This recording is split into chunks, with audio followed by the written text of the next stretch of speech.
Tiene que abrir el micrófono, Marcelo.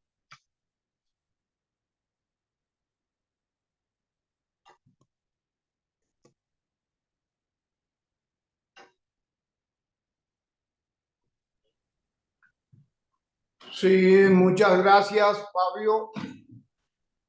Mi saludo y mis buenos días a los compañeros y compañeras, a todos y a todas, a los amigos, a los que están conectados de los distintos lugares del país, que están conectados también, acabo de escuchar, desde fuera del país. Mi saludo fraterno a todos, amigas y amigos, compañeros todos, compañeros y compañeras del Comité Ejecutivo Central, compañero subsecretario general Yesid García,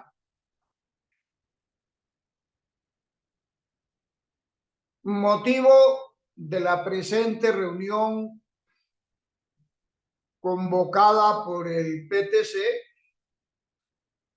son los graves sucesos de este tormentoso comienzo de año y en especial los de las dos últimas semanas. La ofensiva política de la élite plutocrática contra el gobierno de Petro alcanza su punto más alto en el año y 9 meses que lleva el cuatrienio, y el presidente de los colombianos ha respondido denunciando la naturaleza y los propósitos verdaderos de los detractores de su gobierno, convocando lo que en sus palabras define como un proceso constituyente y con la propuesta de que la fuerza política que aglutina los sectores que lo respaldan, el pacto histórico, se convierta en partido único del progresismo y de la izquierda. Lo primero, la agudizada polarización política del país revela que la casta oligárquica se empeña en empujar a Colombia a una crisis política que nos acerca, de hecho, a una situación límite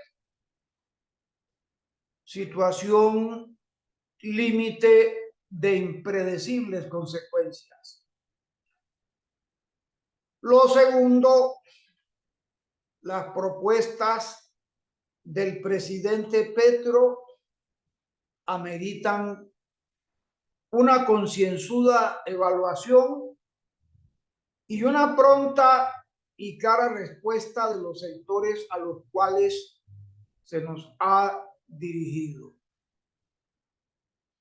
En atención a esto, el informe del Comité Ejecutivo Central que presentamos a ustedes comprende dos asuntos.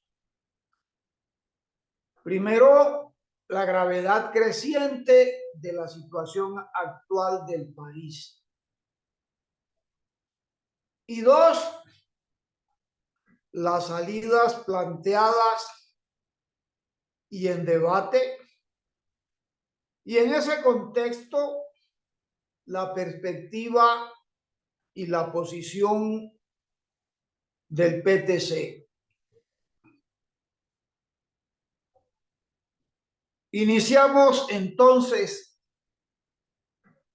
con los graves acontecimientos recientes.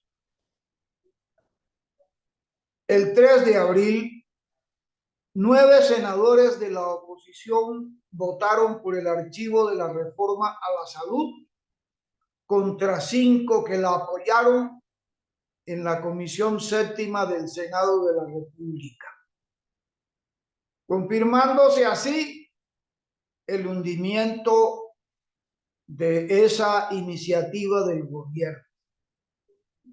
Debe recordarse que el día anterior, el 2 de abril, la Superintendencia Nacional de Salud había intervenido Sanitas, una EPS con más de 5.700.000 usuarios,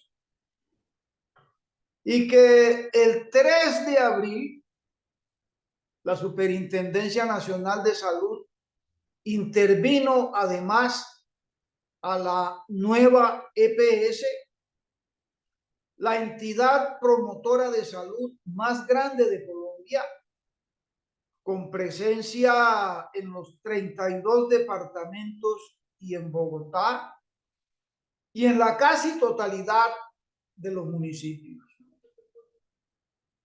Y aunque la suerte corrida por la reforma pensional la semana pasada no fue tan drástica, de todas maneras, es un hecho que la oposición melló su filo de la propuesta de hasta los 3 salarios mínimos que el gobierno proponía inicialmente, para que los trabajadores pasaran a Colpensiones, se quedó en 2,3 salarios mínimos, una reducción considerable, que obligó a la Central Unitaria de Trabajadores a pronunciarse en contra de ella, a pesar de su acuerdo con otros aspectos de la reforma así negociada. Al gran estrépito que las intervenciones del gobierno a las EPS provocaron en los medios masivos de comunicación al servicio del gran capital privado, el presidente Petro presentó una rotunda réplica. Es inmoral, dijo, que las EPS hayan dejado deudas por 25 millones de pesos sin pagar a hospitales y clínicas. Y denunció que en los últimos 10 años las EPS dejaron morir 340.000 colombianos mientras recibían recursos del Estado. A mediados de la segunda semana de abril, echando atrás una jurisprudencia anterior de la Corte Suprema favorable a los trabajadores, la Corte Constitucional decidió que en adelante las personas que quieran trasladarse de un fondo privado a Colpensiones deban sustentar con pruebas que recibieron poca información o que fueron desinformados al momento de pasarse a las aseguradoras de fondos privados. Fue claro que la medida de la Corte apuntaba en sentido contrario al proyecto de la reforma pensional del gobierno Petro. Hoy tiene lugar, según informan con bombos y platillos, orquestada por la prensa y los medios masivos de comunicación de propiedad de la bancocracia, marchas de protesta contra el gobierno Petro, alentadas desde los campanarios más retrógrados de la extrema derecha.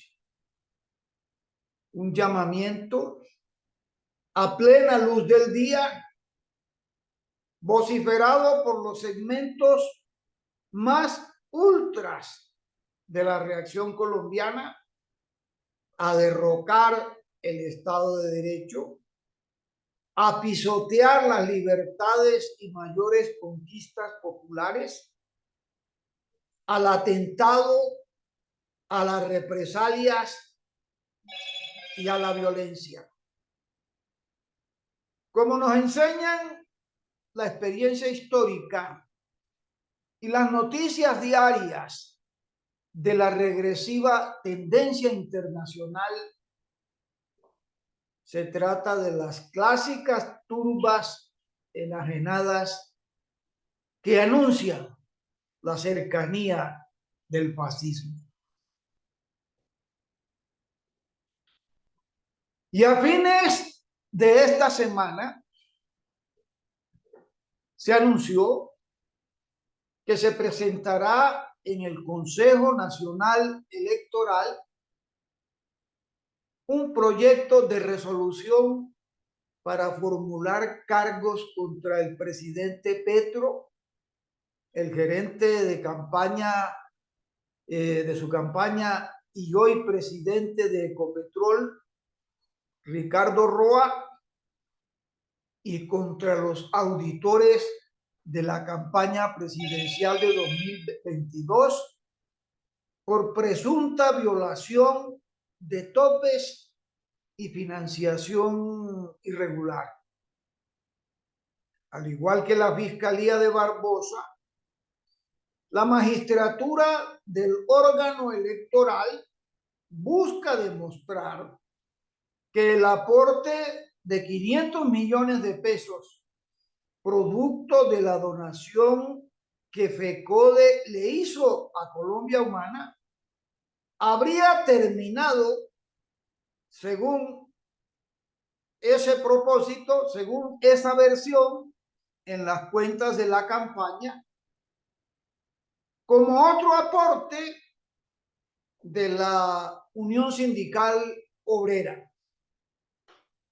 Otro tanto, con un empeño igual o superior, han puesto en los vuelos de la empresa Sadi realizados a la campaña presidencial de Petro y cuáles y en cuánto se tasan los presuntos aportes a dicha campaña del empresario Euclides Torres. El asunto dista mucho de ser una pesquisa rutinaria, como nunca antes con ninguna otra campaña presidencial. El Consejo Electoral y la Comisión de Acusaciones de la Cámara se concentran en un escrutinio milimétrico de los gastos de la campaña de Petro. En cambio, ¿cuán diferente fue la actitud de los organismos de control, de la Fiscalía y del aparato entero de la justicia, cuando en las presidenciales de 2014 el entonces candidato del uribismo, Zuluaga, viajó en vuelo de urgencia al Brasil, acompañado por quien después en uso de su turno en la fila uribista, Duque llegó a la presidencia de la República en 2018. Ese vuelo pedigüeño y cómplice para recibir la plata del soborno de la multinacional Odebrecht jamás fue investigado con el celo que ahora les sobra, como no fuera para el acostumbrado simulacro de las investigaciones exhaustivas que a nada conducen o a casi nada. Esta demanda, esta demasía de hoy, este rigor excesivo para escudriñar la más mínima falla del gobierno Petro, de su campaña, no son casualidad. Obedecen no a un abstracto apego a la justicia, tampoco a un democratismo que nunca se vio antes. Obedecen a intereses de clase muy concretos, a los insaciables intereses de la oligarquía, que no solo quiere incrementar más y más su ingente riqueza, sino que no admite la más mínima tentativa de un gobierno popular como el actual de ponerle control y de reducir su depredatoria acumulación. A pesar de que los gastos de campaña de Petro estuvieron por debajo de los topes, tanto en primera como en segunda vuelta, la consigna es hallar a toda costa cualquier cosa utilizable, demostrable o no, que sea convertible en escándalo mediático, es decir, en cabeza de proceso para sentar al presidente en el banquillo en un juicio político en el Congreso y cumplir de esa manera el designio de defenestrarlo. Como no tienen empacho en proclamarlo en sus diarios y noticieros por el cargo de indignidad. Qué cinismo, qué desfachatez, qué hipocresía y perfidia la de esta oligarquía. La situación que aquí describimos, lejos de todo tremendismo y exageración, revela la voluntad de la coalición conspirativa derechista de empujar este país hacia una crisis nacional que le provea la justificación y el camuflaje constitucional para su objetivo golpista.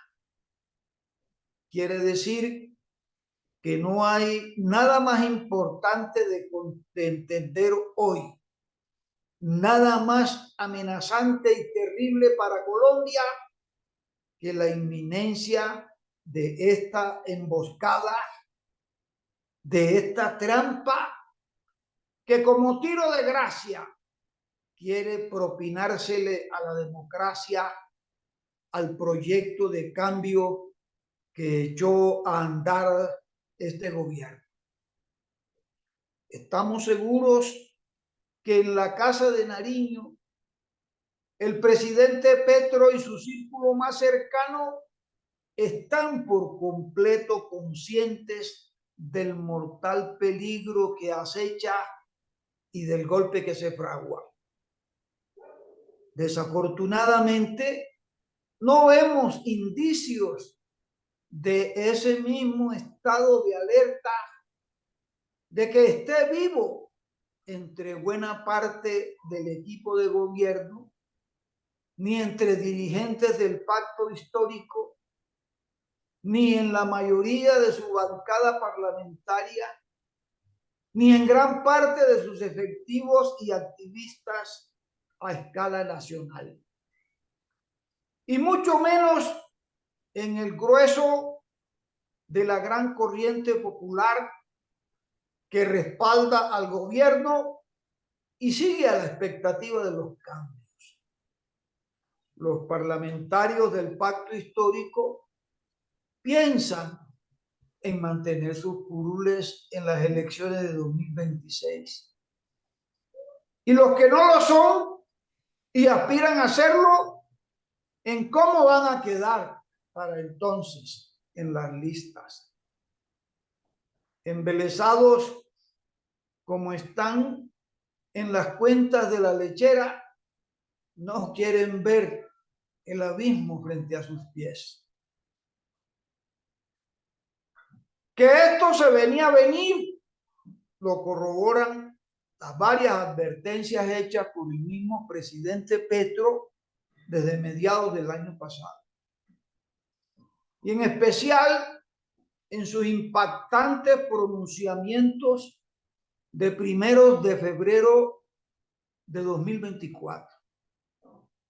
Alertó entonces el presidente que el fiscal Barbosa había ordenado allanar la sede de FECODE con la pretensión de volver gastos de campaña el aporte de la Federación Nacional de Maestros Colombianos al partido del hoy presidente y que aspiraba a investigar al primer mandatario a pesar de que la Constitución no lo autoriza. Denunció también el primer mandatario que la toma mafiosa de la Fiscalía configuraba una verdadera ruptura institucional. Y el propósito del fiscal Barbosa de propiciar un golpe de Estado. Y le pidió a la ciudadanía Petro que en todos los municipios del país, en todos los barrios y veredas, se configuraran las coordinadoras de organizaciones y fuerzas populares para defender el primer gobierno progresista de Colombia.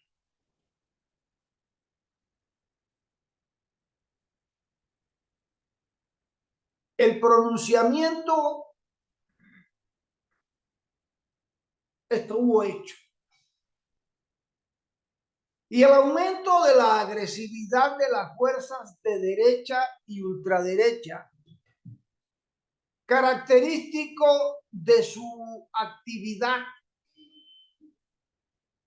en el más reciente tramo, arreció contra las reformas para hundirlas o para congelarlas. El conjunto de la derecha, jalonada por las fuerzas enemigas de la paz y del progreso, de la oposición, pasa a la conspiración. Pero ya no se trata simplemente de obstruir o paralizar toda acción del gobierno del cambio. Ahora su guerra mediática muestra cada vez más un propósito golpista.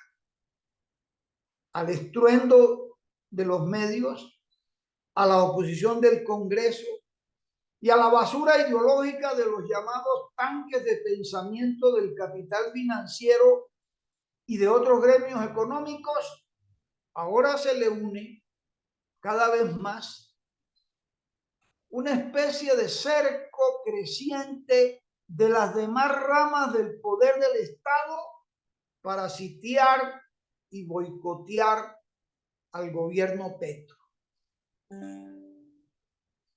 Por todo esto, en el proceso de agudización del pulso que viene librándose entre las fuerzas del cambio y las radicalmente opuestas a su avance y realización, nos acercamos a una situación límite. Situación límite umbral que después de cruzarlo implicaría un choque frontal abiertamente antagónico y explosivo en el gran conflicto político y social entablado en Colombia. A semejante estado de perturbación arrojaría al país el rechazo de la oligarquía al acuerdo nacional propuesto por el gobierno Petro, por la intransigente negativa de los superricos, no solo a enrutar la nación en un proceso de cambio negociado, sino a toda reforma o modificación parcial del statu quo. Y el resultado de tal enfrentamiento directo entre los dos bandos opuestos sería una brusca alteración de la correlación de fuerzas que incidiría de modo sustancial en el rumbo del país en el futuro inmediato, que si favorece al progresismo y a la izquierda, al pueblo, abriría la puerta a transformaciones fundamentales, al desarrollo nacional y al ascenso del nivel de vida de los colombianos, pero que se opera en pro de las fuerzas derechistas, padeceríamos un retroceso de consecuencias incalculables, acaso con terrible costo en vidas, libertades públicas, represión extrema, cruel aumento de la desigualdad social, la pobreza y el hambre, y el ahondamiento del desastroso modelo neoliberal.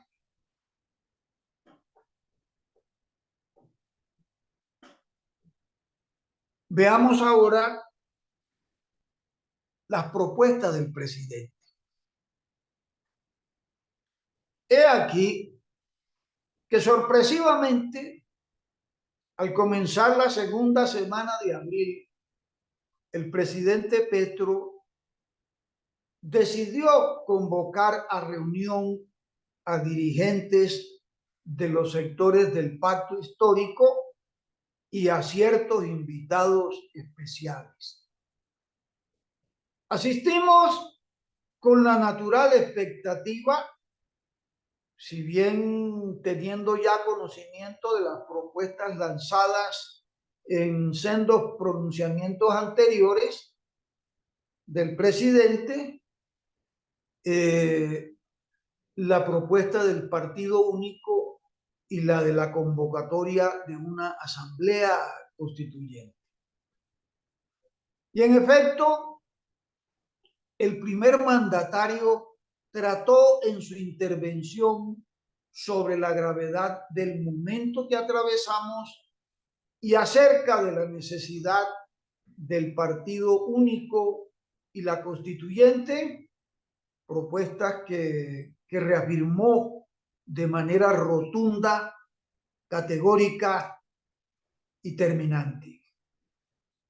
Aunque no planteó nada distinto de lo que ha venido sosteniendo públicamente, revistió gran interés su exposición por escucharlo desmenuzar y puntualizar varios de los aspectos de las propuestas que había puesto sobre la mesa.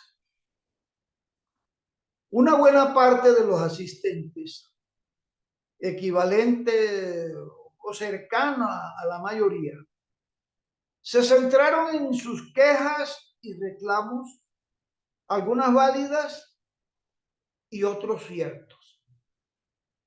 Que los ministros no responden ni atienden, que en las regiones siguen mandando igual los mismos sectores de siempre, que el crédito de los programas del gobierno con resultados se los llevan los alcaldes y gobernadores tradicionales, que los directores o subdirectores de las entidades del gobierno central en los territorios, incluso sus mandos medios, siguen siendo los de los gamonales regionales o locales, que lo propio sucede con los delegados del presidente en las entidades territoriales.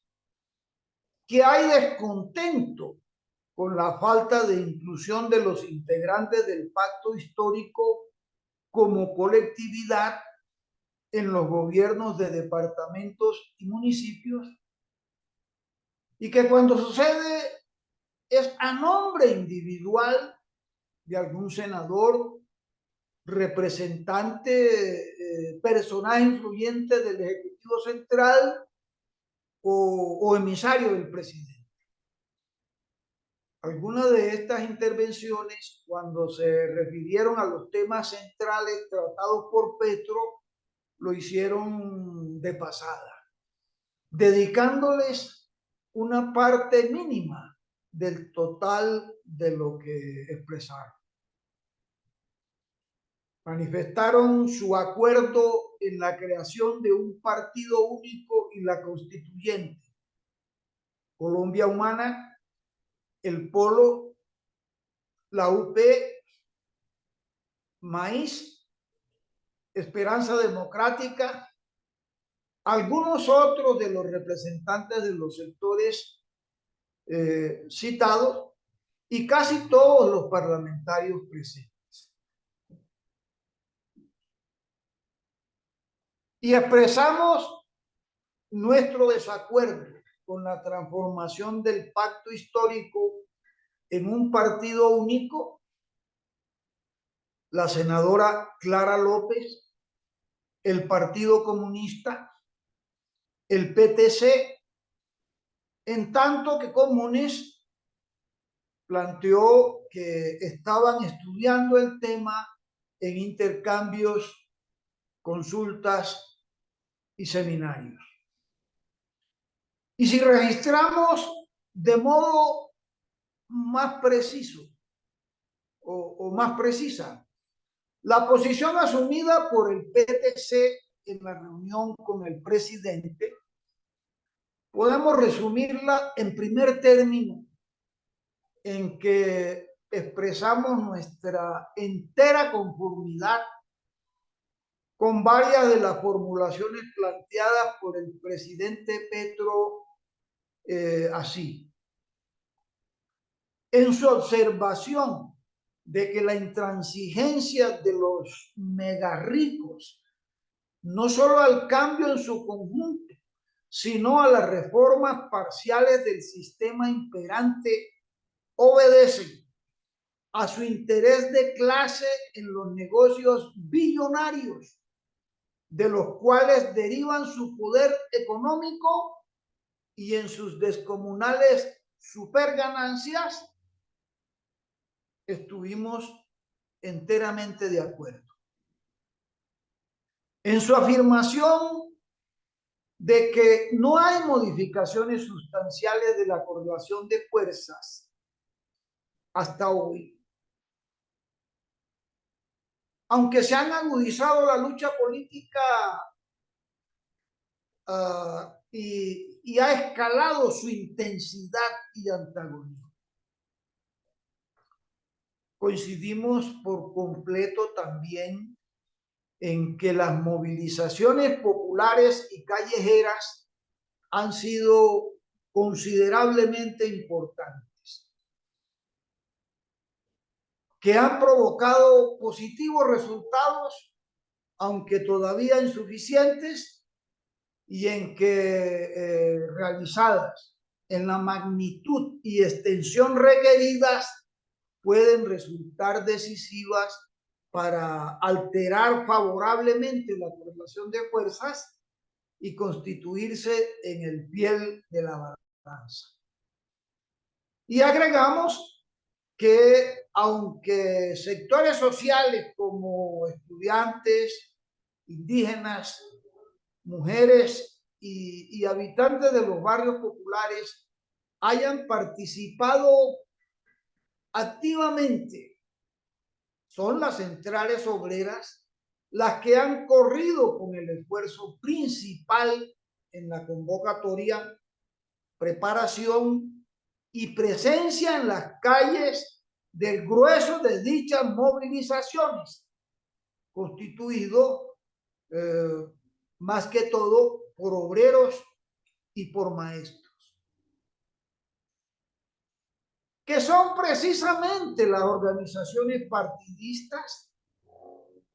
Dijimos que el emisario del presidente, Eduardo Noriega, calificó en la reunión como pequeñas y precarias las que sin cesar contribuimos en el seno de esas organizaciones sindicales y en especial en la Central Unitaria de Trabajadores a esas movilizaciones que defienden al gobierno y respaldan las reformas. Y que en cambio poca presencia y menos esfuerzo se ha visto del pacto histórico y de su bancada del Congreso, con notables excepciones, en estas marchas callejeras, la primera tarea en la defensa del gobierno.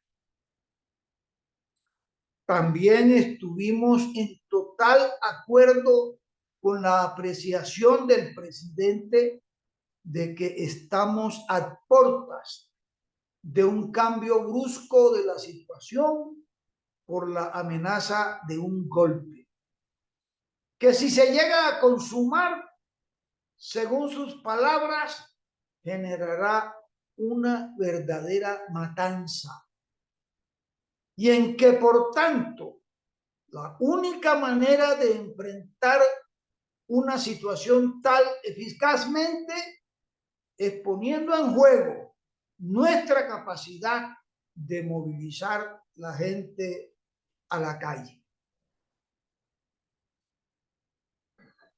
Y sobre su advertencia de que la inminencia de esta amenaza pone al orden del día y en primer término la necesidad de concentrar la fuerza antes que nada en la constituida por el pacto histórico para continuar el impulso hacia la conformación de un frente muchísimo más amplio.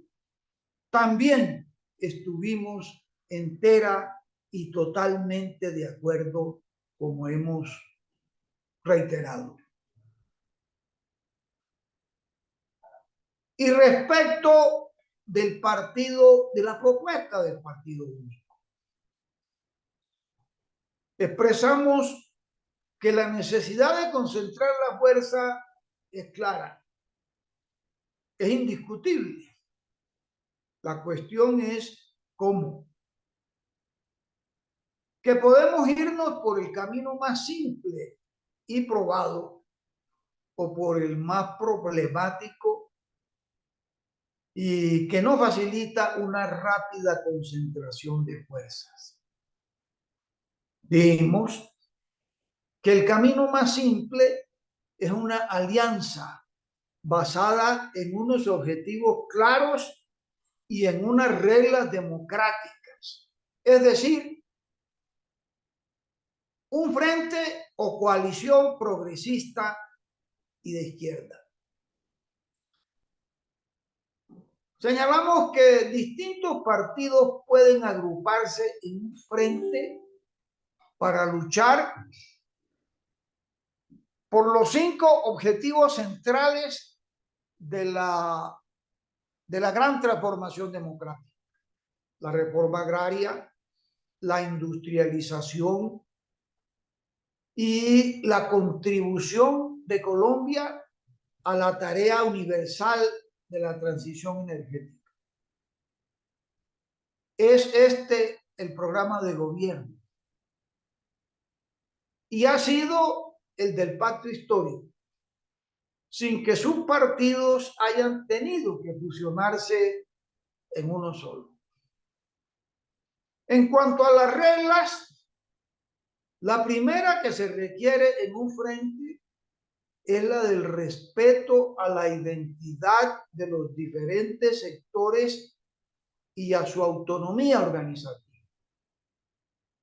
La regla de la mayoría, el compromiso de llevar a cabo la política y demás decisiones aprobadas mayoritariamente. La regla territorial, cada territorio ventila y decide democráticamente sobre sus asuntos. La regla de género, la de la participación y el trato equitativo a las mujeres y a otras preferencias diversas. La regla de la confección de listas y de candidatos y de candidaturas uninominales. Es la del procedimiento democrático escogido según su modalidad. Es decir, listas abiertas o cerradas. Y según el nivel territorial, comuna, municipio o distrito, departamento o nación. Y la regla del consenso es aquella de decidir por unanimidad que puede adoptarse o no para los asuntos de mayor envergadura y trascendencia. En cuanto a su viabilidad y eficacia, los frentes han sido probados por la experiencia en las latitudes más diversas del planeta. El Frente Único en China, el Frente de Liberación de Vietnam, el Frente Independentista y Patriótico en nuestro propio país, en Colombia, para independizarnos de la dominación colonial de España. Bueno, pasando por los frentes populares antifascistas en Europa durante la Segunda Guerra Mundial, hasta llegar a los agrupamientos frentistas de la América Latina en los vientos del sur, que en su forma más acabada y durable se da desde hace tiempos en el Uruguay con su modélico, con su icónico Frente Amplio, que está allí y continúa teniendo un gran peso en la vida política y social de ese país. Estos frentes de diferentes épocas se integraron con sectores sociales de distinta naturaleza social, con diferentes ideologías, con distintos credos religiosos, y esas diferencias no les impidieron concentrar fuerzas. Aquí en Colombia, hoy también manifestamos que las diferencias de esta índole no nos impidieron concentrar fuerzas en el pacto histórico.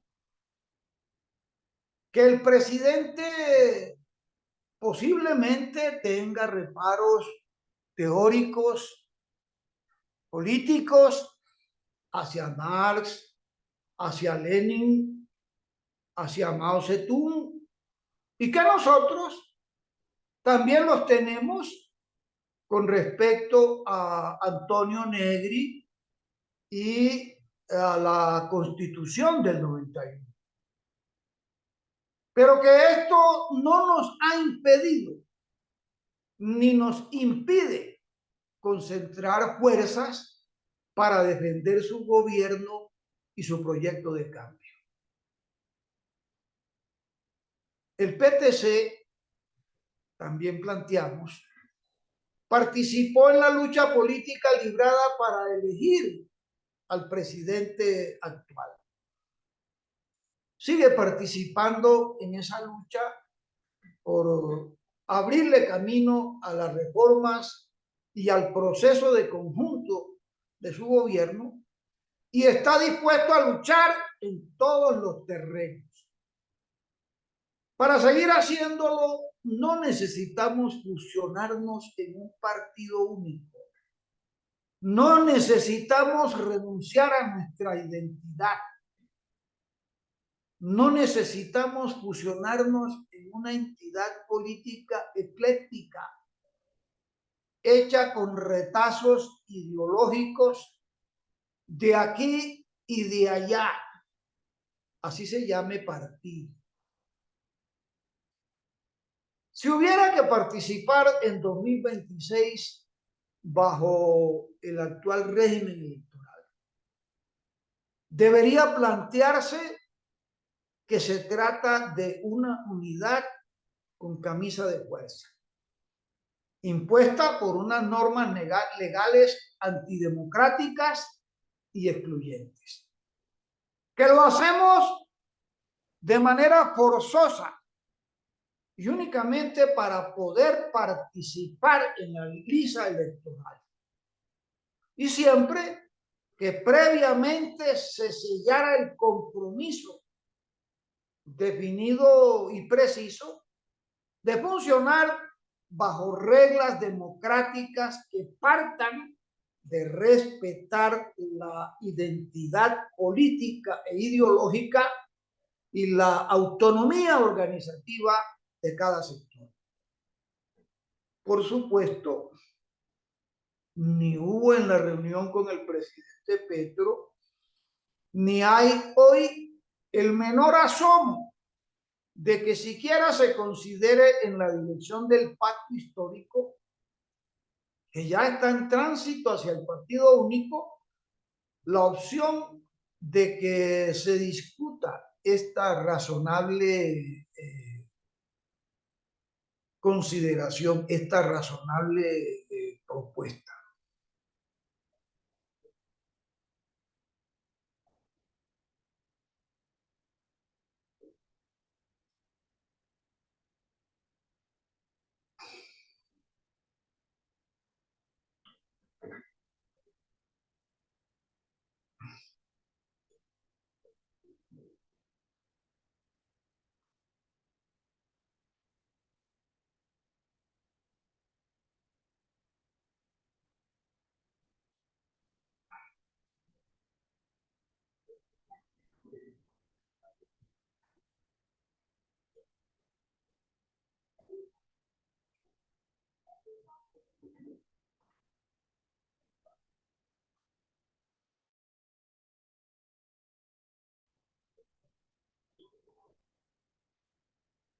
Y debemos referirnos a algo no tan agradable.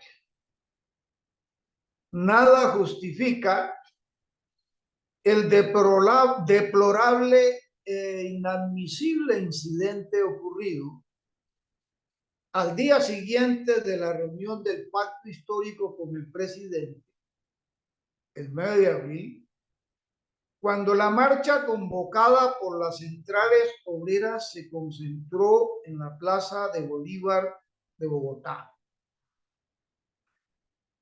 Funcionarios del Ministerio de Cultura y de la Unidad de Víctimas impidieron el uso de la palabra a los dirigentes de las centrales e incluso que subieran a la tarima implementada para dirigirse a la muchedumbre de manifestantes.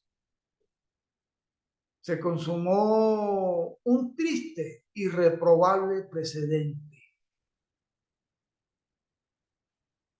La irritación y contrariedad del presidente durante la mencionada reunión del día anterior, comprensible a la luz de la enorme presión de las amenazantes circunstancias provocada por los círculos conspiradores y golpistas, no justificaría tan injusto e inmerecido trato a los trabajadores y otros ciudadanos.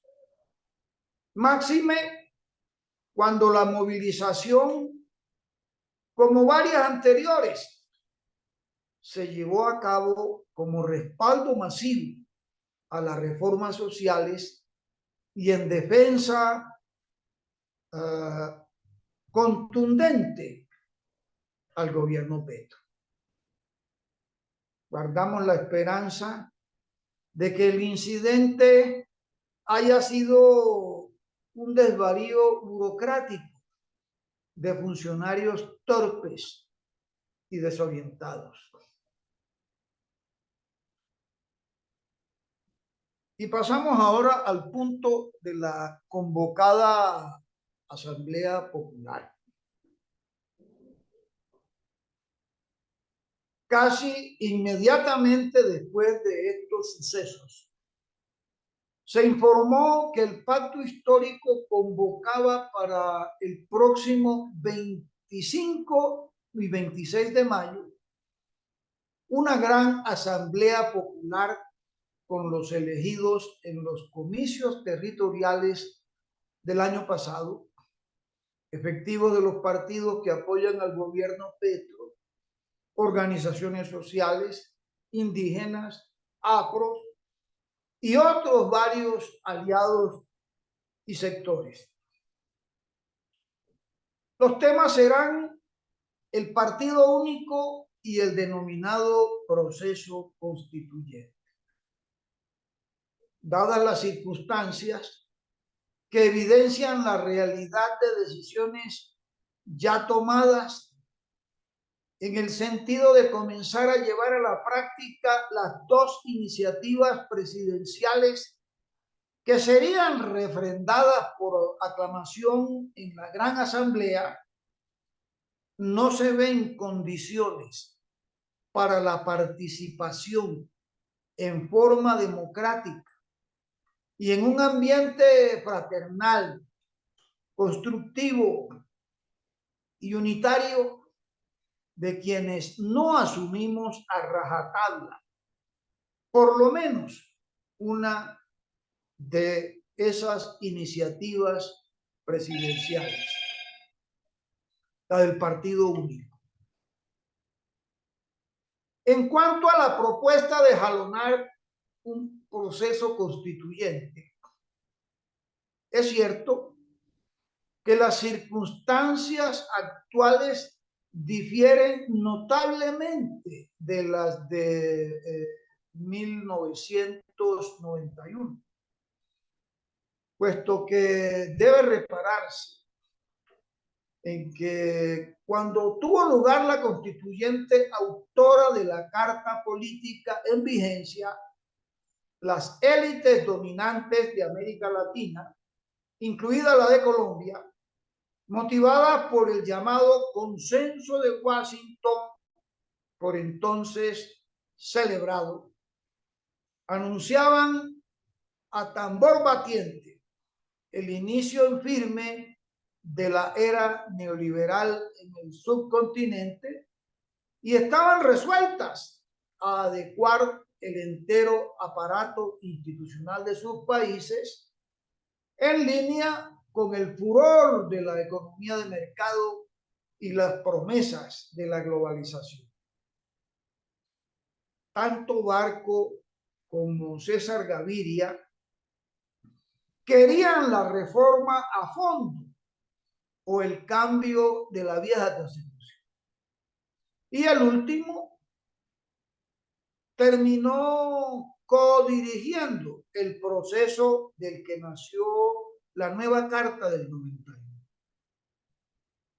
Pero hoy sucede exactamente lo contrario. El pleito entablado es para que no se desmonten los fundamentos económicos y sociales neoliberales impresos en la Constitución vigente. A menos que, como dice Germán Vargas Lleras, los dómines del establecimiento se sientan con la fuerza suficiente para convertir una eventual constituyente en el fin abrupto del propio periodo presidencial de Petro.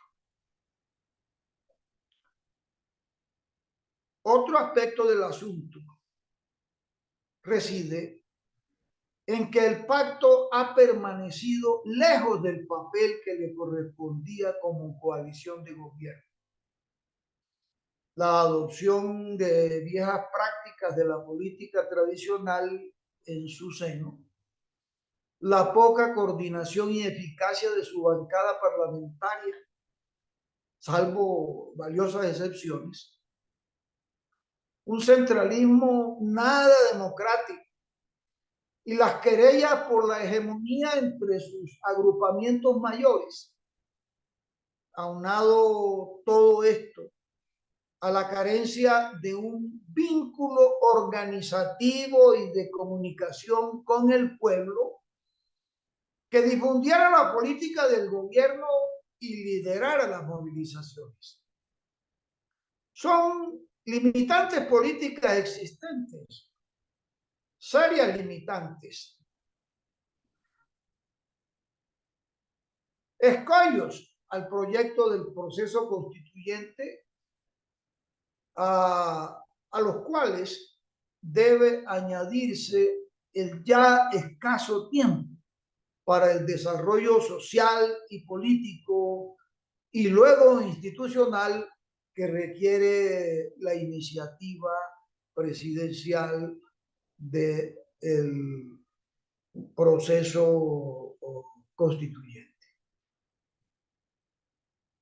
No obstante, amén de la justeza de los 9 puntos difundidos como ejes de una nueva constituyente de la autoría del presidente Petro,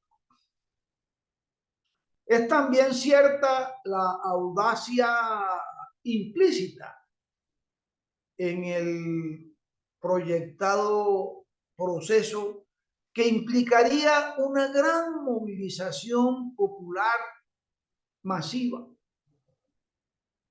en cuanto va encaminada a poner ese factor fundamental en la balanza en pro del proceso de cambio, constituye un indudable atractivo de la apuesta presidencial. Y si el reto de la tarea implicara para el pacto histórico un movimiento de rectificación en materia de volcar su actividad hacia las masas, el remesón bien valdría una misa. De lo contrario, se agotaría en un gesto propagandístico sin consecuencias. Como fuere, el PTC, dentro o fuera del pacto histórico, integrado al nuevo y dinámico agrupamiento de los unitarios, proseguirá en las filas de defensa consecuente del gobierno, tal y como reza el acuerdo básico que le dio nacimiento a ese reciente agrupamiento del cual formamos parte.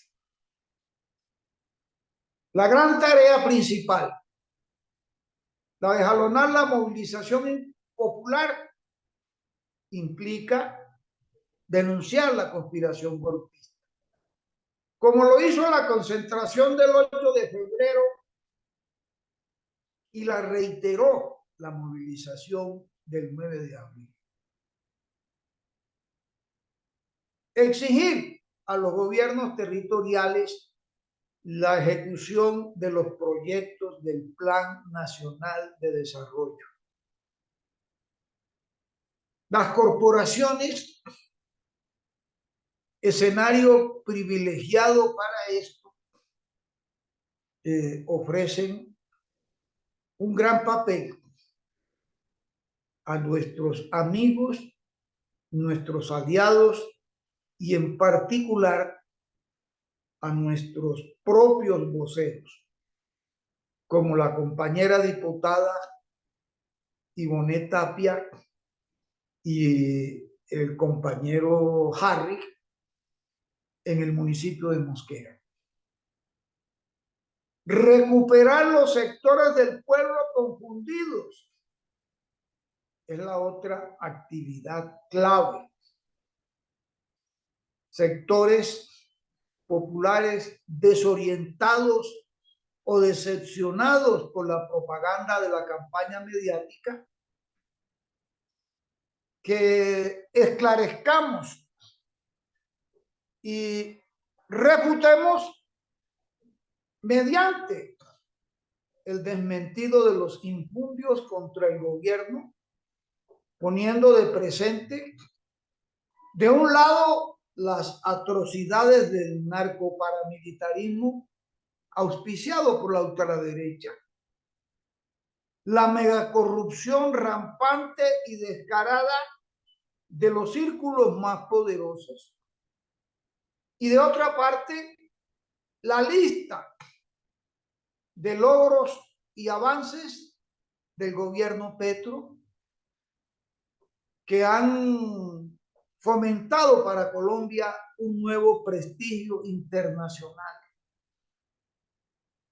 que su presidencia ha ganado para las posiciones de Colombia en el mundo de hoy. Este ha sido, compañeras y compañeros, amigas y amigos, el informe del Comité Ejecutivo Central del PTC. Muchísimas gracias a todos y a todas, y que tengan un muy feliz resto de día. Y nos preparemos para proseguir la batalla por el cambio que Colombia necesita. No va a haber discusión, no va a haber discusión. Por favor, por favor. Muchísimas gracias, Marcelo. Gracias. Muy bien, Marcelo. Compañeros, en este momento le podemos dar la palabra especialmente para algunas preguntas o alguna precisión especial sobre lo que se ha comentado en este informe del Comité Ejecutivo presentado por nuestro secretario general. Entonces, los compañeros que en este momento quieran pedir la palabra, pueden levantar la mano ahí por el sistema del Zoom que se tiene para eso.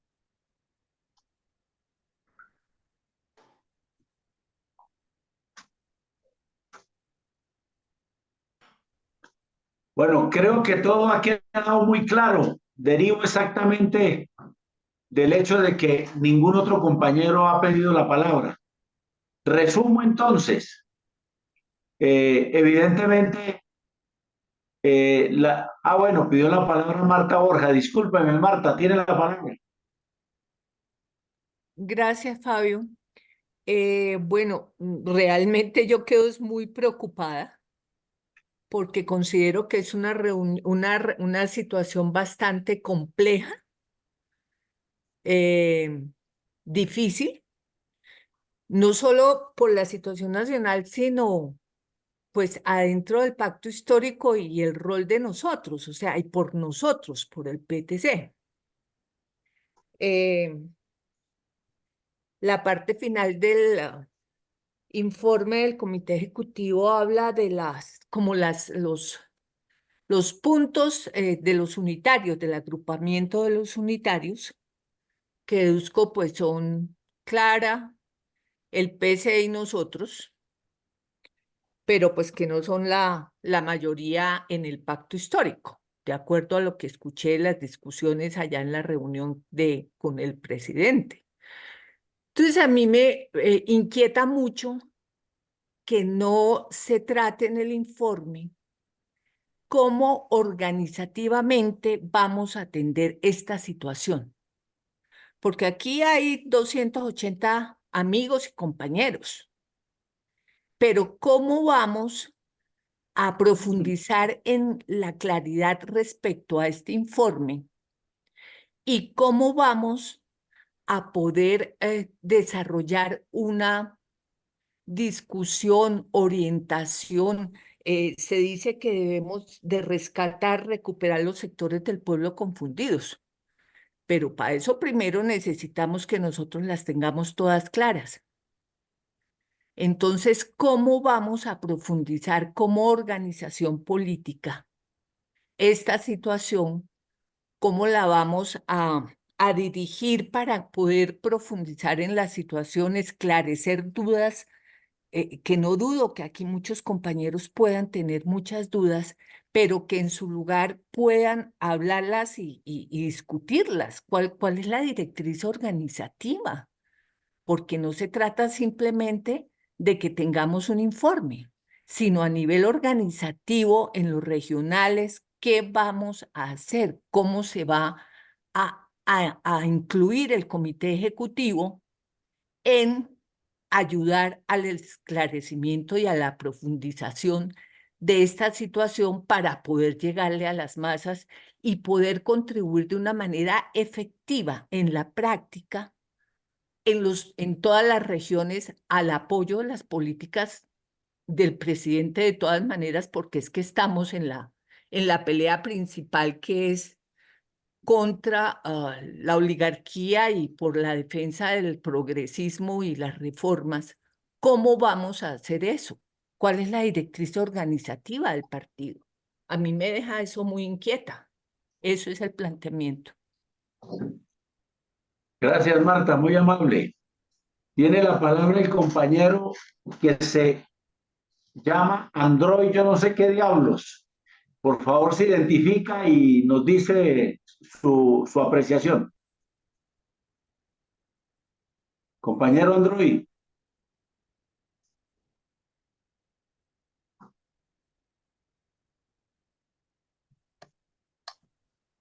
Compañero Android. Bueno, Android no responde. Entonces le doy la palabra al compañero Antonio Becerra.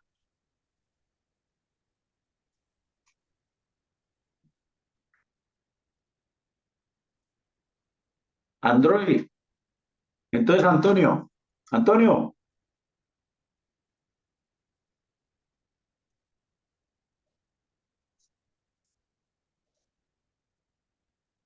Antonio, tiene la palabra. Bueno, entonces le damos la palabra al compañero Andrés Arellano. Hola Fabio, muy buenos días. ¿Me escuchan, cierto? Perfectamente. Gracias. Un saludo a Marcelo, a los 200 invitados. Yo me anoto a la preocupación de la camarada anterior. Me excuso porque no me sé el nombre, no lo vi. Y a mí me Marta. hace Marta. Ah, Marta. Yo estoy muy de acuerdo con ella que da esa inquietud frente al camino a tomar. Yo creo que una lectura acá en este momento de lo que está haciendo Petro con un partido único cuya lista será cerrada, eso no tengo la menor duda, es que los minoritarios nos pongamos a trabajar para que se reciclen, como dijo muy bien Marcelo, los congresistas que hasta hoy han estado, que en muchos sentidos muchos de ellos dejan mucho que desear en su trabajo legislativo. No es más ver lo que ha pasado con las reformas, a pesar de todo lo que sabemos. La verdad es que es la responsabilidad de ellos haberla llevado adelante y el fracaso que en eso han tenido, pues es contundente. Un año y medio, casi 2 años después del gobierno y todavía no sabemos si las reformas por las que votamos van a pasar. En ese sentido, yo creo que la unidad, por lo que yo entendí en el tono de la explicación de Marcelo, es indeseable en esas condiciones, a menos de que se llegara a una lista abierta, pues evidentemente ahí los partidos minoritarios no van a tener cabida o van a tener cabida al final de la lista, que es básicamente no tener cabida. En ese sentido, yo creo que teniendo en cuenta que faltan 2 años para las elecciones, frente al escenario del pacto histórico tan indeseado, como dice la señora Marta, tenemos aquí 280 amigos, si empezamos a trabajar unificados, pues yo creo que la única opción que nos dejaría es como la coalición, y pensando en el reto que tenemos, habría que tomar una decisión ya para empezar a trabajar ya, porque pues la cima que tenemos es muy grande, pero honestamente creo que hay una encerrona de parte del presidente para que los mismos que están hoy en el Congreso vuelvan, o por lo menos ellos primordialmente, y pues no creo que sea el objetivo de este partido trabajar para ellos, sino como muchas veces lo he escuchado acá, buscar ser una alternativa de poder.